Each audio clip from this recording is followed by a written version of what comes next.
I think it kind of got to me. This is just one of those should be easy projects that end up, almost breaking you. We're gonna go through the Husqvarna 610 carburetor. I'm hoping that it's not too bad.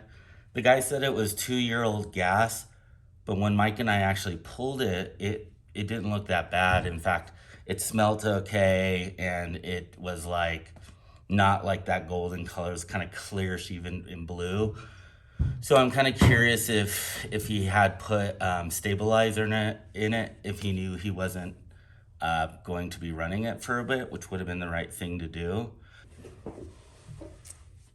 Okay, let's get started. So it looks like this is a 20 millimeter. Unfortunately, I do not have that, but I have this guy, so we're just gonna kind of pull this off.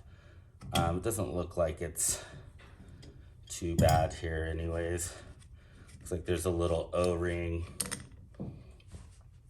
as it goes flying out. Yeah, you got your bottom jet here, and then your floats look like they were just perched in there, and the seal looks pretty good, as you can see here. I'll turn you here a little bit. So yeah, that's interesting with the floats. They just kind of go up and down. I'm used to sort of older Hondas, so they're free moving, which is good. And frankly, like I said, if you look at that, no corrosion, no nothing.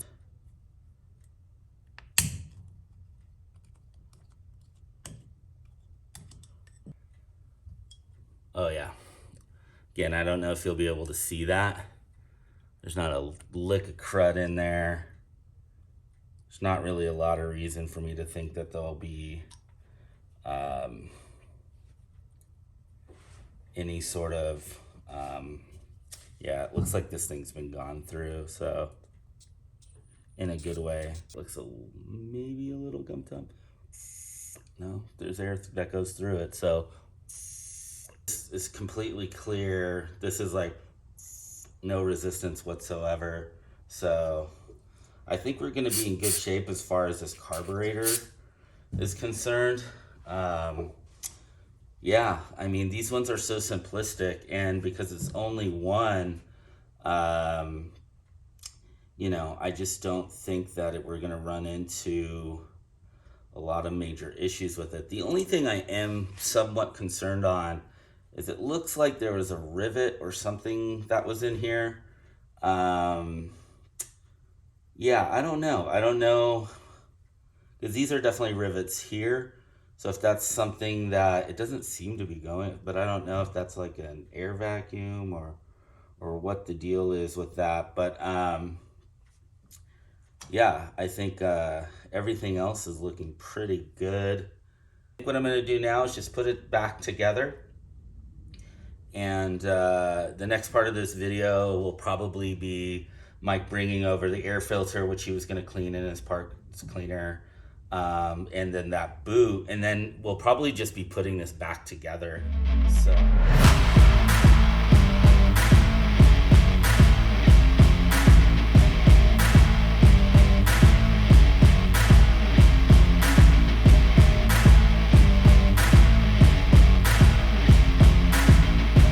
We'll be on to the next thing, which is kind of just reassembling the rest of this bike. It's been clean. That was probably a couple weeks ago, just because we've been really busy with the Baja project and all that. Mike also put, I'm actually not sure what he put. Looks like some sort of like silicone over the carb manifold. We talked about having it had like a few hairlines, but like I said, when we really examined it later, I got my readers out and looked on the inside. There really was nothing. Mike also went, he has a really nice parts cleaner, and he cleaned this uni air filter in it, and I mean, it looks brand new. You can kind of see it's just like, there's no like dryness even on these edges where it's been where the holes are cut. So I'm not going to worry about that too much. But today, what we're going to do is remount the carb, maybe get some of the body parts back on. I didn't have time to get new bolts, so this might, the cycle might continue on that, but I do actually have plans of just going through and getting, especially for the body panels, just getting everything so it's one universal Allen wrench. So I'm gonna get set up with the camera, and we'll start installing all the parts that I have here.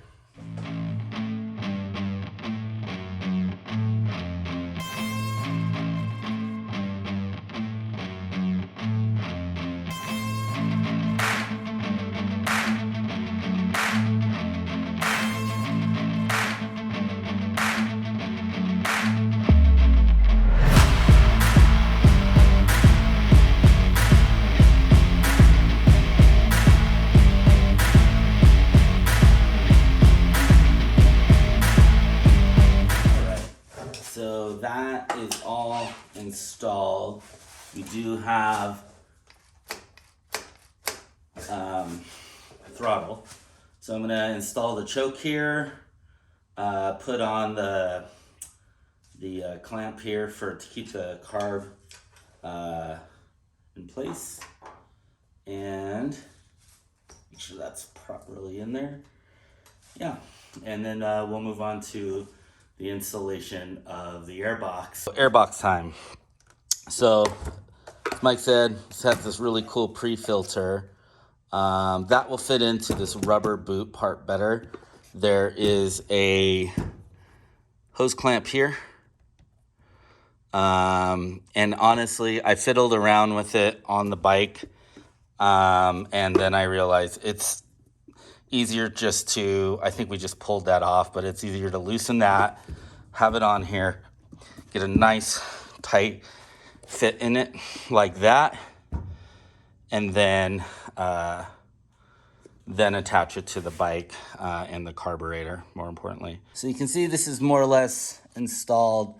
Bolt here, bolt here. Another important thing to do, remember, is that the brake reservoir connects right here to this little tab. I'm not quite sure if the thing goes behind it or over it, but yeah, so just something to keep in mind there.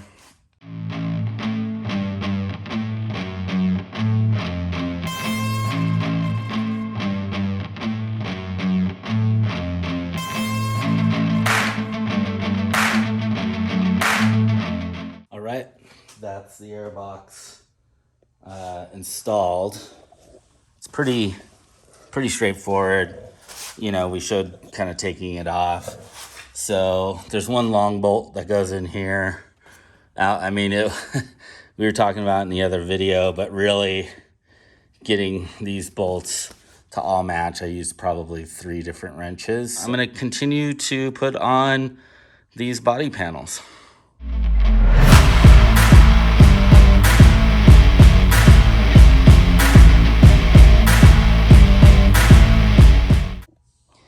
Just like that, it's back together.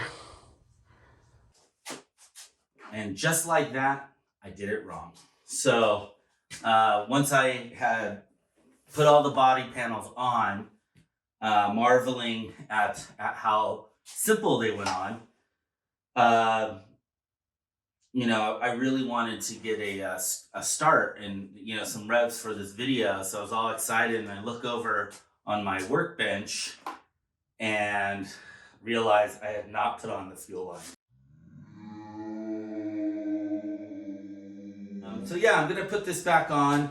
It's got some, like, you know, 2 petcocks, one on this side that sort of transfers over. This petcock has 2 outlets. I vaguely remember, and this is about all the amount of line I had, and the other ones were pretty, like, you know, not bendy at all, so they had to go anyways.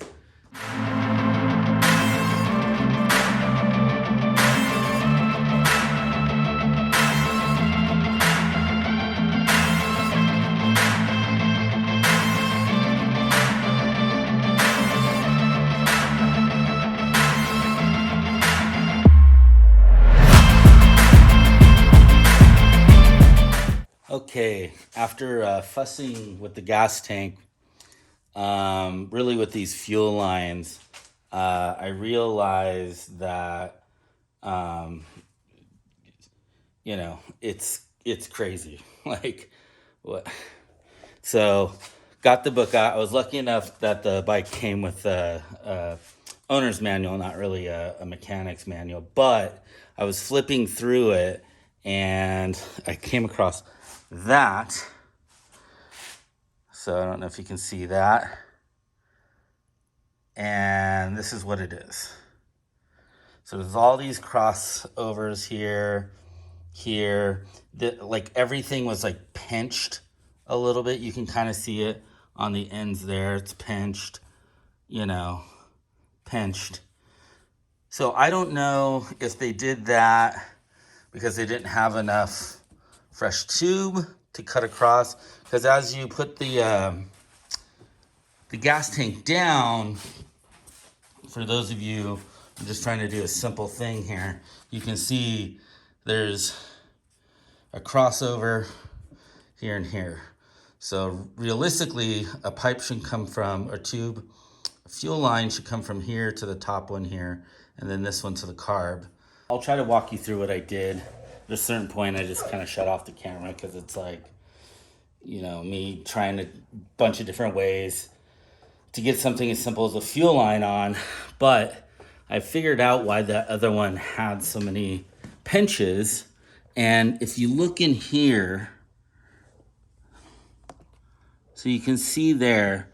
So now I have it actually going through and wrapping around and then coming and dropping there.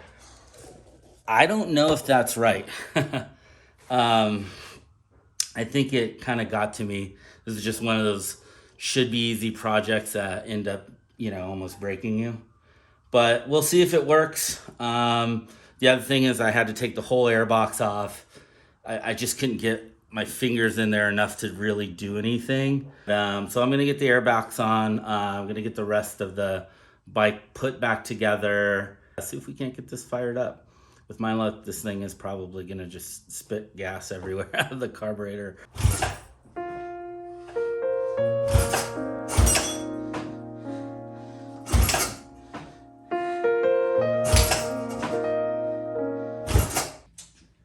It's the next day. So, got everything together. Actually robbed some gas from one of my other bikes. And kept kicking it. These things are known for being a little stubborn. In fact, the guy told us that when it's been sitting that he actually would bump start it, but it just didn't make sense to me. So kept kicking it, finally gave up, almost passed out doing so. Went out to the internet, looking at a bunch of stuff. What could it be? Of course, there's an endless amount of information because it could be so many different things, right? But it ran before, so I knew it was a good running bike. I'm looking at new spark plugs. I did check the spark plugs. We didn't mention that, but I did pull them. They look fine. They don't look foul. They don't look, the gap's correct. So basically what happened is I, scouring the internet, nothing just felt right with what was happening. You can see in the little clip, it was like wanting to start. It just felt like resistance. Gas was going through just fine. There's no pinches in the line. So I referred to the owner's manual, and in the owner's manual, it says 7 kicks should be sufficient. And if it's not, use your choke. If that doesn't work, the idle screw. So when I cleaned up the carb, I pulled out the idle screw, cleaned everything up, and just kind of turned it in. So I come out this morning, adjust the idle screw just as it says, and I was like, you know what, I'm just gonna give it a kick. Ran in, put some boots on, and sure enough, first kick, which on this thing is saying a lot. I mean, Huskies are known for being a little cold-blooded. I'm gonna see if I can do it again. Let's see if we can make it happen. 1,